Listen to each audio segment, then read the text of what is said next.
Niye Malikura ye, voix de l'Amérique kan.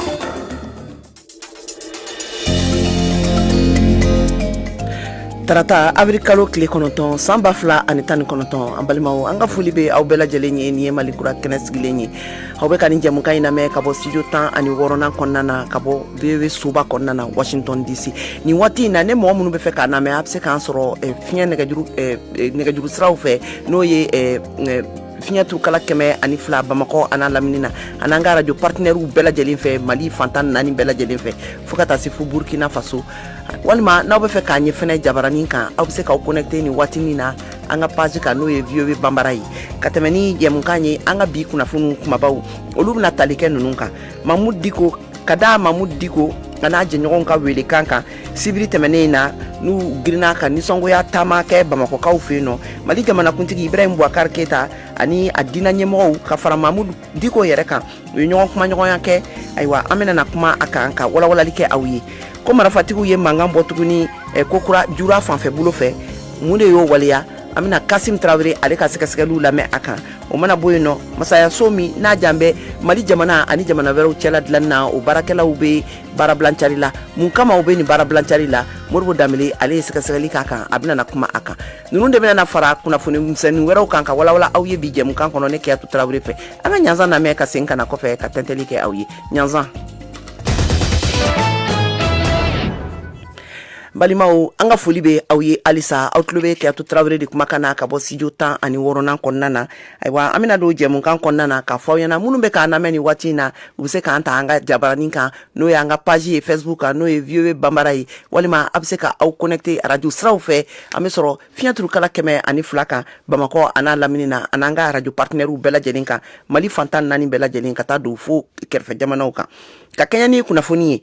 anga Kasim Traoré amina ale lame sabila Mali jamana kuntigi Ibrahim Bouakar Keita kunungo tenena kata wulala fala ani dina nyemo ye nyogon kuma nyogonya ayu bismillah afino aka soba kononana munde bora kuma inkonana munde nungwaliya ani abe kuma nyogonya munun kan ka keni sisani wati nuna ani politique nyemo ani faso jama nyemo ulu bela jelinfe ka keni Mali yere josi abe josi minka ben ladlani ana nyogona chama ulu kuma kan uluka anga Kasim Traoré aleka wala lula me ala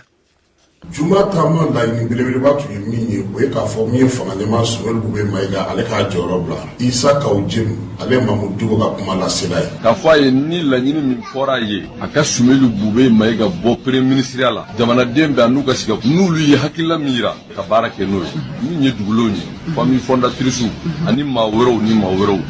sera Sheikh Mahmoud Diko ma ka fo ubisama uluba nyina fe aka juma do weleli akon nyongiri fona beta kuma jamana kuntigi fe min b'a to faamuya bɛ se ka k'o la n'a ye jamanadenw ka laɲini a sɔnn'o ma ka fɛɛrɛ kɛ min b'a to Sumelu Bube b'a jɔyɔrɔ bila kuma jamanaden bɛɛ ka wele jamana ka basi jamana ka lafiya o de y'an ka laɲini ye. Taama in tɛmɛnen kɔfɛ jamanakuntigi Ibrahim Bouakar Keita ale tun ye alimamiw ka tɔn bisimila kunun ko min ye Bamako dugulenw ye an'olu fana masala la yanni diinɛ kuntigiw an'olu ka ɲɔgɔn sɔrɔ nka jamanadenw hakilina ye basigi bɛ se ka don cogo min jamana kɔnɔ Maimuna Traoré ale ye diinɛ matarafaba ye. An bɛ mun fɔ diinɛ ɲɛmɔgɔw ɲɛna o de u k'u janto Mali la kosɛbɛ jamana bɛ mɔgɔ fila de bolo diinɛ ɲɛmɔgɔw ani politiki mɔgɔw n'olu de ɲɛna diinɛ bɛ se ka taga ɲɛ o la an bɛ mun fɔ an ka karamɔgɔw ɲɛna diinɛ jɔyɔrɔ ko ninnu bɔ u hakili la ka Mali ko bila u ɲɛ k'u miiri k'a fɔ u bɛɛ bɛ taga Mali in de bɛ to yen nɔ u k'u cɛsiri Mali in dɛmɛli la ani minnu fana bɛɛ kɛlɛ bɛ ka don diinɛ ɲɛmɔgɔ minnu ɲɔgɔn cɛ u b'u jilaja ka ɲɔgɔn tɛgɛ minɛ ka bɛn n'o kɛra faamaw b'u n'u lamɛn n'o kɛra jamanadenw fana bɛna don da kelen fɛ ka bɔ da kelen fɛ. Mohamed Makiba y'a jira k'a fɔ fotinɛ ma ɲi jamana in kɔnɔna na bɛɛ lajɛlen k'i bolo di ɲɔgɔn ma i n'a fɔ lajɛ in senfɛ jamanakuntigi ani diinɛmaw bɛnna min kan. mais jugu bɛ an kan an yɛrɛ bɛ ka ɲɔgɔn kɛlɛ fula bɛ ka kadɔ kɛlɛ kadɔ bɛ ka fula kɛlɛ bozo ni bamananw bɛ ɲɔgɔn na donso don bamananw don a bɛɛ ye nkalon ye a bɛɛ ye jugu ka janfa ye donc fo k'an ka segin k'a dɔn ko jugu de b'an kan ko an yɛrɛ dama tɛ ɲɔgɔn i ye silamɛ ye i ye kerecɛn ye i ye kadɔ ye i ye bamanan ye i bɛ Mali de kɔnɔ fɔlɔ ni Mali taara silamɛ tɛ sara ka misiri la ni Mali tɛ kerecɛn tɛ don a ka église kɔnɔ ni Mali tɛ kadɔ tɛ don a ka toguna na ni Mali tɛ fula tɛ bere ta o k'a b'a ka misi kɛ i ka mɛlɛya de fɔ fɔlɔ o de y'a to an ko vivre ensemble an k'o ɲini fɔlɔ yɛrɛkunsɔrɔ ma dɔgɔ sɔrɔ la ka to k'a ɲɛsin a tɔ ma. Isa Kawujimi y'a jira k'a fɔ ko olu kɔni tɛna taama wɛrɛ kɛ tuguni sabula olu bolo sigi ka fɔ o ye damu ye. Juma nata bɔli tɛ ko ko ikore mi de donner la chance à la négociation. Président Ibrahim Boubacar Keita a famu ko peuple de Bora avec peuple saboke peuple be ɲɔgɔn fɛ mais ni aye ni fana namu donc n'a ye peuple ye donc n'o ko faamuyara ma ɲini no bɛɛ fɛ bɛɛ ka kɛ sabalibaga ye ala sɔnna sabanan weleli tɛ kɛ nka ni a ma sɔn ka bube ye bɔ yen k'a fɔ dɔrɔn k'a bɛ ni namu karamɔgɔkɛ sabanan a tɛ labɛn dɛ. Jamanakuntigi ni diinɛkuntigiw bɛɛ lajɛlen ka ɲɔgɔn ye kɛnɛ kan laɲini kɛra kelen de ye bɛɛ lajɛlen k'i bolo di ɲɔgɔn ma yaasa Mali ale bɛ se ka basigi cogo min. Monseigneur Cardinal Jean Serbo ale fana tun b'o o kɛnɛ kan. An bɛna sen don waati min na n'o ye kalo 3 nata ye mois d'avril ka taa bila fo mois de juin comme minnu kɛ Mali jamana kɔnɔ a b'a dɔn baara caman bɛna bolodalen dɛ o bɛ se ka ɲɛ sɔrɔ cogo di ni bɛn fo ka bɛn ma kɛ bɛ se ka bɛn cogo di ni hɛrɛ tɛ jamana kɔnɔ o tuma na fɛn fɛn bɛ kɛ sababu ye ka balawu wuli ala k'an yɔrɔ janya o la malidenw ka bɛn kan kelen kan u ka yafa ɲɔgɔn ma u bolo di ɲɔgɔn ma walasa jamana in ka basigi ka kɛ hɛrɛ ka sigi jamana kɔnɔ an bɛ dugawu kɛla su ni tile ala k'o nɔgɔya an ye. Kunnafoni laban fana b'a jira k'a fɔ ko Mamadu Diko yɛrɛ k'a ka taa ɲɔnɔ serifukɛ fɛ yen yaasa ka o kuma nɔgɔya. Halisa ka kɛɲɛ ni nin kunnafoni kelen nin ye min n'o ye ka kuma ɲɔgɔnya ka sigi jamana bolow ni ɲɔgɔn cɛla la ayiwa kunungo wuladafɛla la ntɛnɛn na diinɛ ɲɛmɔgɔw olu bisimilila jamanakuntigi fɛ ayiwa kɛnɛ kan fɛn min ye Mohamed Kimbiri ale tun bɛ yen nɔ ale ye silamɛw ka tɔn dɔ faralen ɲɔgɔn kan o ɲɛmɔgɔ y'a ye Mohamed Ture n'o ye VV baarakɛla don yan nɔ ale ye ɲininkali tɛŋunen k'a la an k'a ka seereyaw lamɛn. Wulikajɔ kun tɛ dɔwɛrɛ ye ni jamana ni tɔɔrɔ nana kɔnɔ ni jamanaden bɛɛ degunna ni kumakan cayara mɔgɔ fɔlɔ min ka kan ka kulekan bɔ o ye silamɛw o de y'a to ni kulekan bɔra k'a yira min kɛ min ye sigi bɛ se ka kɛ cogo min ka kuma ni jamanadenw ye o de hukumu kɔnɔ fana la jamanakuntigi yɛrɛ a fana a y'a faamu o de kɛra sababu ye a y'a lajɛ a ye diinɛmɔgɔw ani an sigira nka diinɛmɔgɔw dɔrɔn tɛ ne yɛrɛ tun bɛ yen an bɛɛ tun bɛ kuluba a ye kerecɛn taabolo fila bɛɛ ani silamɛw a na anw sigira mais yen anw ka na fɔlɔ o y'a sɔrɔ ani fɛn min ye Bamakɔ tu tigɛbaga ye les familles fondatrices olu ani la coordination des chefs de quartier n'o ye Bamakɔ ani o coordinateur bɛɛ lajɛlen ani dugulen kundaw a y'olu fara ɲɔgɔn kan a n'olu kuma na fɔlɔ alhamdulillah kuma kɔni alhamdulillah n b'a fɔ a kɛra hɛrɛ ye ka da mun kan a kɛra sababu ye funu caman bɛ olu jiginna kɛra sababu ye ɲɔgɔn faamu daminɛw kɛra hali bi an kɔni bɛ dugawu la ala ka faamuyali di bɛɛ lajɛlen ma fan fila bɛɛ lajɛlen ma. ɲɔgɔn ye bannen kɔ aw yɛrɛ ka welewelekan ye jumɛn de jamanadenw ma ba maa caman bɛ k'a ɲini ayiwa jamana fanga o ɲɛmaaw ka walan samɛ. anw ye silamɛw de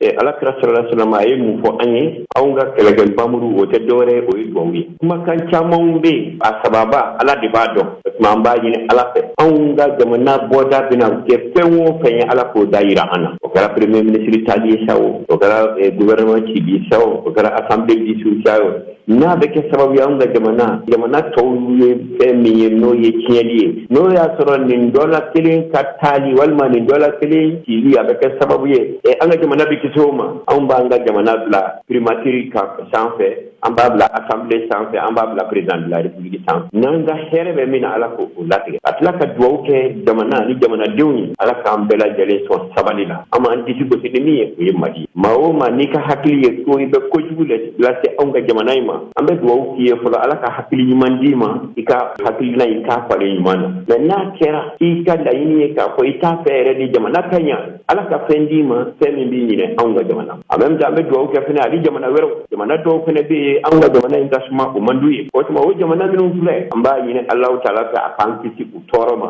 fɛn min b'anw ka jamana kɔnɔ n'o ye bɛn kelenya ani sinankunya ni ɲɔgɔn kanu o ka segin an ka jamana kɔnɔ n'o tɛ an ka jamana bɛ situation min na tiɲɛ la anw kun tɛ nin dɔn ka kɔrɔ.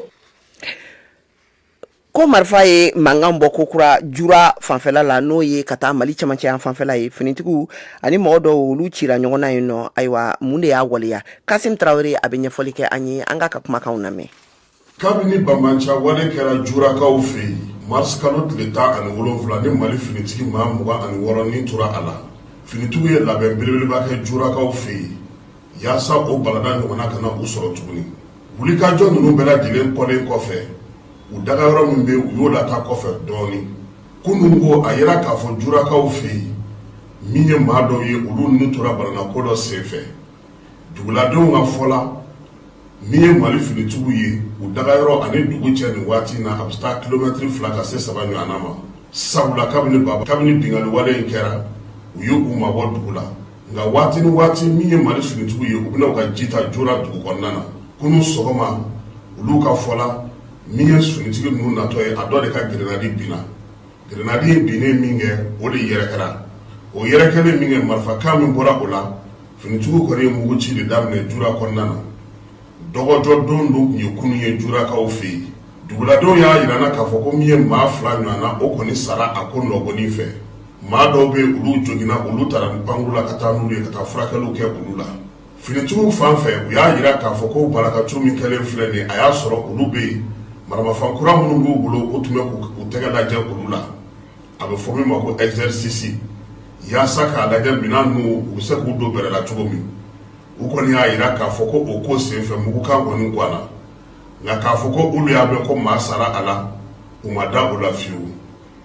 baburu jal na ale bɛ jurakaw fɛ yen ale y'a yira na k'a fɔ ko maa 3 yɛrɛ de sara sabula 2 sara a nɔgɔnin fɛ min ye 1 ye o ka joli dɔw u ma tɔ to o la o sara o kɔfɛ nka finitigi minnu bɛ jurakaw fɛ yen u kɔni sɔnna ma k'a fɔ mugu kɔni tilara olu ka kɛlɛkɛcɛw la nka k'a fɔ k'a ye mɔgɔ bɔnɛ a nin na u ma da o la ɲininiw ni sɛgɛsɛgɛliw kɔni bɛ senna jurakaw fɛ yen yaasa nin ko in a bɛ se ka ɲɛdɔn cogo min na nka finitigiw y'a yira k'a fɔ olu taakun kɔni fɔlɔ jura o ye ka jamanadenw olu bolominɛw lakana de ye olu tɛna se ka kɛ cogoya si la olu sata ye k'a Sim Traoré VOA Bambara ale tɔgɔ la Bamakɔ. ka tɛmɛ ni halisa jamana camancɛla kalayali ko ye o ko sabu kasaraba min n'a kɛra n'a taara bin maa dɔw kan ne maa caman bɔnɛna nin na a la n'u tun y'a fɔ k'a fɔ ko maa 160 ni kɔ ɲɔgɔnna tun don o jate o nana kana segin kɔ k'a kɛ maa 150 ni kɔ ye ayiwa Sim Traoré a bɛ ɲɛfɔli kɛ an ye halisa a la an ka lamɛn. Juma don an y'a mɛn ko donso bɛ taa Ogasagu sibiri don bon ne taara sɔrɔdasi ɲɛmɔgɔ min bɛ Galasagu taara fɔ ko an y'a mɛn Ogasagu donso bɛ taa yen ani Juwabu ani Sulawuro est-ce que c'est vrai? Ko non ko olu bɛ patrie la donc a tɛ se ka kɛ o ye juma don ye donc samedi sɔgɔma ne nana mairie la komi ne bɛ baara kɛ mairie la ne nana mairie la dɔ y'a fɔ ye k'u donso bi Ogasagu mɔgɔ 100 bon ne taalen a ma kɛ foyi la donc parce que marifa mankan e mana marifa mankan mɛn i b'a fɔ dunya bi wuli o nana le vers 4h u ma kɛ fo les 8h an ni sɔrɔdasi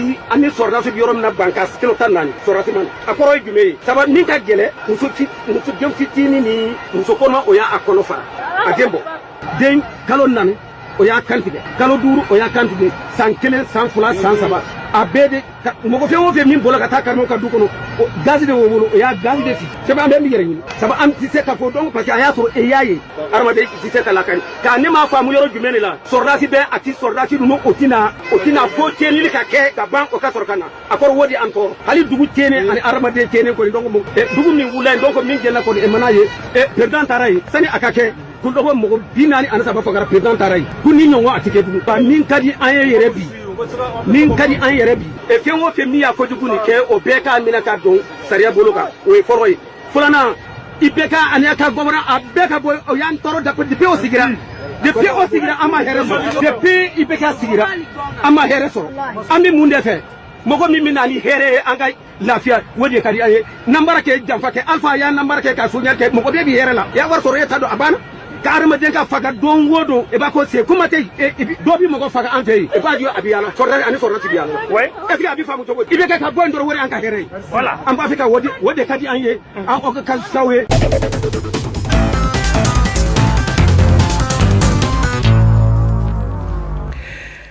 ka tɛmɛ ni diɲɛ lamini o kunnafoniw ye karidon na Mali camancɛla la ka taa Mali ani Burkina dancɛ la Mali finitigiw ani nazaraw ka finitigiw Barkan olu minnu bɛ baara la yen nɔ u y'a yira k'a fɔ k'u ye silamɛbamantɔ 15 ɲɔgɔnna minɛ ka dankari u la halisa diɲɛ lamini kunnafoniw na Centrafrique jamana kan nazara dɔgɔtɔrɔw ka baɲumankɛ tɔn n'a bɛ wele ko Médecins Sans Frontières n'u bɛ baara la Centrafrique jamana kan yen nɔ olu ka baarakɛden dɔ o fagara karidon na avril kalo tile 4 o don na ka taa Batan Gafo o sigida la jamana kɔgɔdugu yan fanfɛla la marifatigiw dɔw fɛ ayiwa a kuntatɔ don a jɛɲɔgɔnw y'a yira k'a fɔ k'a kuntatɔ don bɔ a somɔgɔw ye baɲumankɛtɔn mɔgɔw olu ka fɔ la.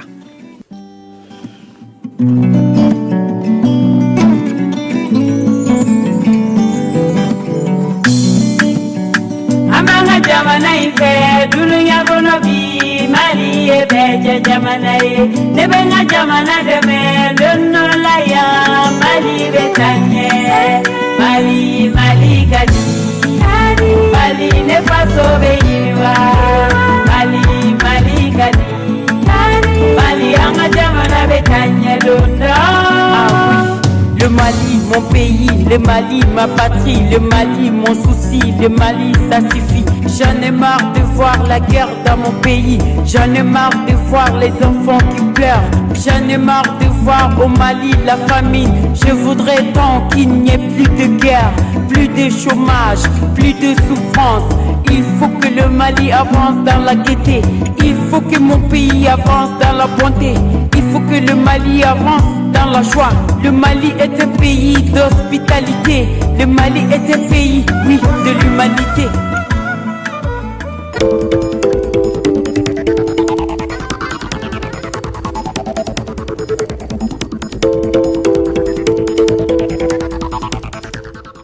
Wula nɛgɛ ɲɛ 10 ani 7 tɛmɛna ni sanga saba ɲɔgɔnna ye an balimaw an b'a fɔ aw ɲɛna halisa aw bɛ Malikura jɛmukan de kan ka lamɛn ka bɔ VOA soba kɔnɔna na Washington DC minnu n'u bɛ fɛ ka an lamɛn halisa u bɛ se ka an ta radio siraw fɛ fiɲɛ turukala 102 kan walima n'u bɛ fɛ ka an ye jabaranin kan u bɛ se ka connecter ni waatinin na u ka Facebook la an ka page kan n'o ye VOA Bambara ye ka tɛmɛ ni jɛmukan a kun filanan ye an bɛna nɔ don kɔnɔ masayaso min n'a bɛ baara kɛ Mali ani jamana cɛw wɛrɛ labɛnni na o baarakɛlaw olu bɛ kelen bɛ ka wuli jɔ baara bilancari kɛ k'a daminɛ bi la ka taa se fo jumadon ma Moribo Dambele ale ye ɲininkali kɛ Jibril Dansogo la o ye u ka lafasali kɛ tɔn n'a bɛ f'o ma ko syndicat o ɲɛmɔgɔ ye an ka u ka masala lamɛn. An ye baara bila boloda tile 4 ka taa bi don in tarata don in ka taa bila jumadon na sababu kɛra an ka laɲini dɔw bɛ yen o ma sabati o layidu kun taara an kabini décembre kalo san 2018 tɛmɛlen. Aw ma se ka bɛn mun de kan? O ye affaire étrangère baarakɛlaw bɛɛ lajɛlen ni kan ko dɔ ye n'o ye statut du corps diplomatique de la République du Mali ye. Ni an bɛ se k'a fɔ statut autonome ko di diplomatiw ma Mali kɔnɔ gouvernement ko a ma jɛ n'o de ye k'a sɔrɔ a ye layidu ta juillet kalo tile 17 san 2017 n'an ye protocole d'accord an y'an bolonɔ bila o la ani décembre kalo tɛmɛlen an ka sigikafɔ labanw na o ye layidu ta k'a fɔ ko hakili jagabɔ bɛ kɛ o sɛbɛn in kan n'o ye an ka statut du corps diplomatique ye. Mali gouvernement a sɔnna ka yɛlɛma don u ka sariya sɛbɛn 2 la ni o ye décret numéro 96 044 mun taara février kalo tile 8 san 1996 ani 96 ani décret numéro 05 0464 mun fana taara octobre kalo tile 17 nga o bɛɛ la aw ko k'aw bɛ taa grève la o kɛra cogo di? Awɔ o décret ninnu o ye siginka kalan de bɛ k'o kan n'o o ye relecture ye sabula décret ninnu u tɛ sariya kɔnɔ sabula décret ninnu ɲɛsinnen don an cakɛɲɔgɔn minnu bɛ an ka lasigidensow la olu ka sarako o de ma an'u ka avantage yɛlɛmaba donna jamana kɔnɔ Mali yɛrɛ kɔnɔla la o ko la nka hali bi olu gɛlɛya bɔ olu kan sabula ni décret ninnu relecture ma kɛ an bɛ se k'a fɔ ko o ye sariya la kelen de hali bi gouvernement kuma wuli ka jɔ kɛ tiɲɛ fɔlɔ la a donna u ye layidu d'an ma a ma bɔ an tilala k'a dɔn tuguni u tilala ka layidu wɛrɛ di an ma nka an yɛrɛ ni kan ko kun ye mun yɛrɛ ye ni laɲini ninnu bɛɛ la o ye projet de statut du corps diplomatique ye an ka laɲiniba fanba ye o de. Gouvernement ye jaabi jumɛn di sisan aw ka nin baarabila in kɔfɛ? Hakililajiginna an ye préavis an ye a déposer mars kalo tile 21 na gouvernement ye sigi ka fɔ boloda kunun tɛnɛndon an ye o bɛɛ kɛ kuma la fo 17h waati bɛnkan ma sɔrɔ an fana tora an ka taabolo la baarabila in an b'a waleya nka gouvernement y'a jira k'a fɔ ko anw ni statut du corps diplomatique an n'a man kan ko sabula ko constitution yɛrɛ fana ma sɔn a ma n ye constitution yir'u la k'a fɔ salle kɔnɔ n'o ka sɔrɔ sariya kisɛ bɛ yen u ka ɲɛsin ko ma k'a fɔ ko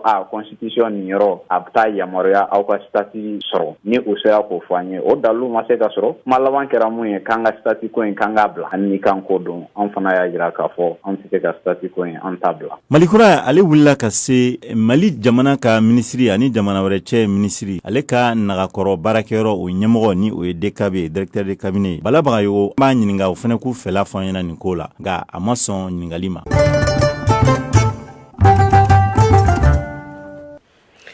Ka kɛɲɛ ni musow dɛmɛni o siraw ye ayiwa farafina kiliyatɔnba u ka baara bolo dɔ bɛ yen nɔ ale ye kalankɛnɛ sigi musow ye kayikaw fɛ yen nɔ VOA ka lasigiden min bɛ yen n'a tɔgɔ ko Isa Bacili a b'a ɲɛfɔ an ka kumakanw lamɛn. Mission de l'Union africaine pour le Mali le Sahel ni o ye misale o de filɛ nin tile fila baara in ka sigi ka ɲɛsin Kayi musojɛkulutɔw ma mun ye hakilinafalenw kɔlɔlɔ minnu ni olu bɛ musomanninw kan nɛgɛkɔrɔsigi furu joona ani mun ye u ka kalandasira ye musojɛkulutɔnw caman de tun bɛ nin kɛnɛ in kan Mama Bacili maa lujurɔtɔw ale ye olu ka ɲɛmaa ye sariya caman talen bɛ ka ɲɛsin musow ma musow t'o dɔn ɲangatan caman bɛ musow kan u t'a dɔn u b'a fɔ yɔrɔ min u t'a dɔn sababu min bɛ na n'o ɲangatanw bɛ se ka ta ka bɔ u kan donc ni ninnu n'a ɲɔgɔnnaw caman bɛ to ka répéter solution minnu bɛ se ka sɔrɔ a la k'olu ɲɛfɔ musow ye ɲɛfɔli kana dan dugubaw dɔrɔn ma dɛ jigin ka kɛ ka se an ka togodaw la walasa maaw bɛ se ka faamuyali sɔrɔ nin ko in na cogo min na Mama Bacili a fanba bɛɛ yɛrɛ bɛ togodaw de la donc ni ko togodala mɔgɔw ma sisan k'u ka bolokoli dabila ten nɔ n'o bɛ kɛ n'o ye sini sɔgɔmada joona to yen fo sensibilisation ba de ka kɛ yen niveau ninnu na jamana ɲɛta sabatili ani a ka yiriwa o bɛ ta musomanw olu ka kɛnɛya n'u ka kalanko o sinsinnin kan Hawa Jawara Association des femmes enseignantes de Kulu an tɛ sɛgɛn mun na parce que an b'an ka jamana ka hɛrɛ de fɛ ni musomanni ye kalan kɛ ka ɲɛ jamana bɛ développer ni dɔ bɔra nɛgɛkɔrɔsigi la kɛnɛya bɛ na furu ɲuman bɛ sɔrɔ kalan ɲuman bɛ kɛ donc dugu bɛ développer Kayi nali na u ye faamuyali caman sɔrɔ gɛlɛya mun ni o bɛ pugutigininw kan Assetou Traoré mission de l'Union africaine pour le Mali et le Sahel parents be obligé u b'u denw bɔ école la walasa k'u dɛmɛ sokɔnɔ baaraw ni feeremisɛnninw na walasa k'u se k'u dayirimɛ sɔrɔ o ye kalanbaliya dɔ kun ye toujours a bɛ fɔ ko muso ka ɲi furuso de kɔnɔ muso ma dan kalan kama excision fɛnɛ nana ni gɛlɛya mun ye musow ye témoignagew kɛ donc o fɛn saba an y'o retenu kosɛbɛ Kayikaw fɛ yan nin baara ninnu kun cɛna ni ladilikanw ani ɲɔgɔnlaw ye mun bɛ tali kɛ pugutigininw gɛlɛya mun ni o bɛ u ka nɛgɛkɔrɔsigi kalanko la ka taa se u ka furu joonako ma Isa Bacili Kayi rajoral VOA Afrique o tɔgɔ la halisa ka kileni musow ni sungurundenu olu ka hakɛw n'u ka kow ye sungurundenu olu ka lasiritɔya n'o ye ka u ka kɔnɔmaya ye ka u to ekɔliso kɔnɔna na u ka kalan sira fɛ a bɛ dansigi kɛ u ka ɲɛnatigɛ yɛrɛ taabolow la ɲɛfɛ ayiwa o kumaw de bɛ sen na Burkinakaw fɛ yen nɔ Kader Traoré ale ka bi sɛgɛsɛgɛliw bɔra a kan an ka kumakanw lamɛn Burkina Faso gwɛlɛya bɛ donna musodenninw ka école ko senkɔrɔ a yera ko k'a ta san 2017 fo ka taa bila san 2018 kɔnɔ dugu 6 kɔnɔ musodennin 484 de kɔnɔ ta ka sɔrɔ olu bɛ kalan kɛra enquête min ye nin kunnafoni nin bila sen kan ale y'a yira ko Fada Nguruma dugu kɔnɔ kɔrɔn fan fɛ musodennin 208 de kɔnɔ ta Tenko Dogo dugu kɔnɔ Burkina Faso camancɛ fan fɛ a yera ko dɔ yɛrɛ ye kɔnɔ ta ka sɔrɔ ale yɛrɛ ma se san 12 ma mun le bɛ na nin tiɲɛni nin ye Alassane Karama i bɛ jɛnkulu dɔ kunna minnu bɛ kuma ka taga an ka denbaya ani an ka gwa minɛcogow kan. N'i y'a ye ko denmisɛnninw bɛ kɔnɔ ta ekɔliso la nin généralement o ma se o fari ma se denwolo yɛrɛ ma o caman bɛ yen o fari yɛrɛ ma se denwolo ma puisque o b'a fɔ ko denwolo nin fana muso fari fana bɛ développer le n'a sera hakɛ dɔ ma o tuma na a bɛ se ka den reçoit sans problème et pas bɛ développer et a tɛ kɛ baara ye o baasi ye o muso ma bɛɛ b'a lɔn ko ni den ka den wolo ekɔliden ka den wolo en tout cas a ka école taga kɔfɛ o tuma ninnu na nin a bɛna gwɛlɛya a tigi ma a ka se k'a fɔ a bɛ kalan kɛ ka ɲɛ o ye kelen filanan hali ni a tigi ni para n'a tigi nana den nin wolo a ka kan ka occuper den nin na est ce que a bɛ se ka o kɛ et puis ka tɔgɔ école kɛ bɛɛ b'a lɔn ko o fana ka gwɛlɛ kosɛbɛ. An y'an sen fa ka se musow ka jiginiso la an ye Marthe Lompo kunbɛn ale ye jiginimuso dɔ ye. Cette situation est vraiment déplorable. Ale ko nin tɛ ko ɲɛnama ye ka denmisɛnnin to a bɛ école la et puis ka den wolo. La conséquence est l'abandon. A ko nin ti ko ɲɛnama ye sabula n'i y'i kɔnɔ ta ka i to ekɔliso la f'i ka ekɔli dabilalen ko caman bɛ se ka nin ko nin ɲɛfɔ an ye.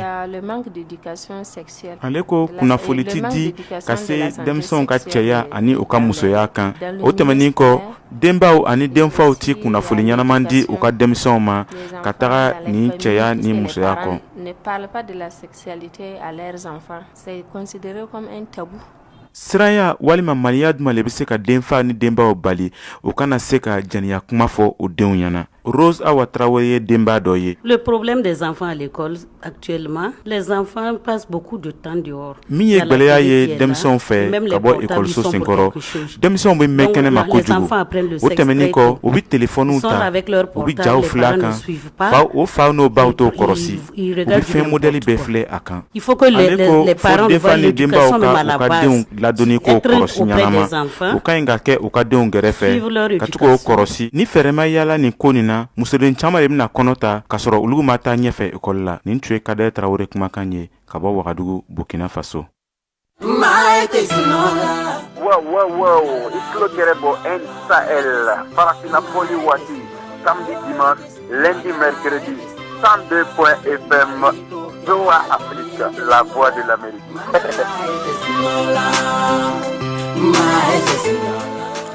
Ayiwa sisan an bena farikolo ɲɛnajɛ kunnafoniw lamɛn Saka Traoré bolo.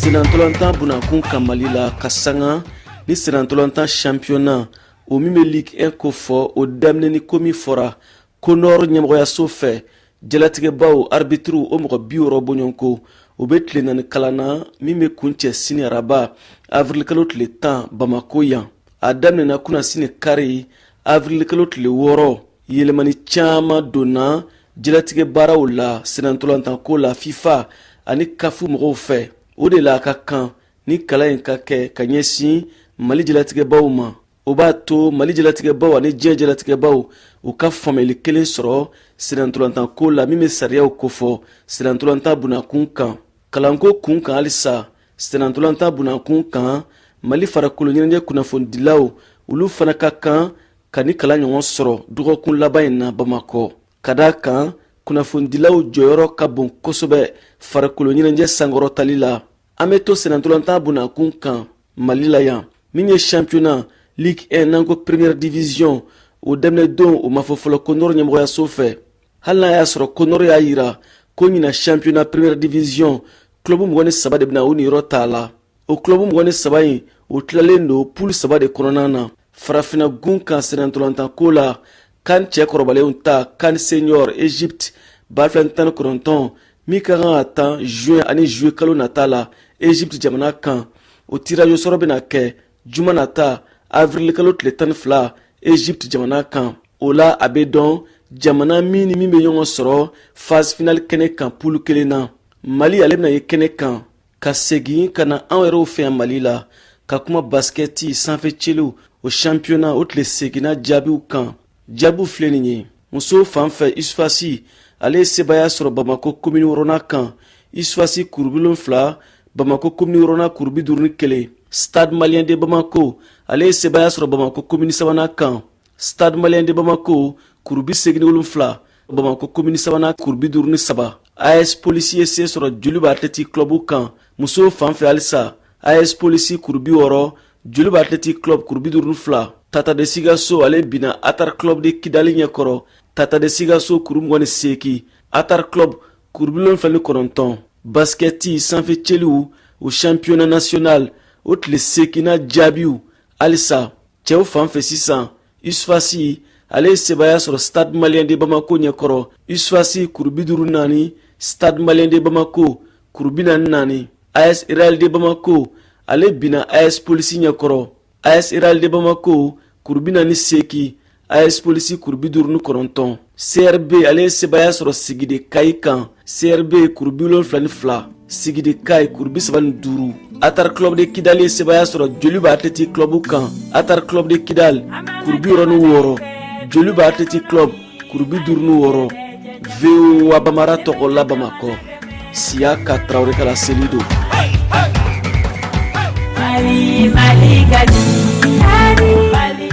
An balimaw a y'a faamuya k'a fɔ nin bɛna dansigi kɛ an ka bi jɛmukan na. Ayiwa tanba t'an bolo ka foli kɛ mɔgɔw ye kelen kelen ka an y'aw bɛɛ ye aw bɛ Facebook kan nin waati in na ka jɛmukan in lajɛ. A ka d'an ye halisa an b'aw fo aw ka kulomajɔ la. Jɛmukan labɛnna Cheikh Thierno fɛ, jɛmukan dira aw ma Mohamed Touré, Mariam Traoré, Modibo Dambele ani ne yɛrɛ Kiyatu Traoré fɛ. N'Ala ye sini jira an kɛnɛ na, kɛnɛ kura bɛ sigi ka jɛmukan kura d'aw ma.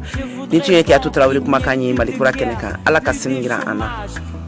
Souffrance. Il faut que le Mali avance dans la gaieté. Il faut que mon pays avance dans la bonté. Il faut que le Mali avance.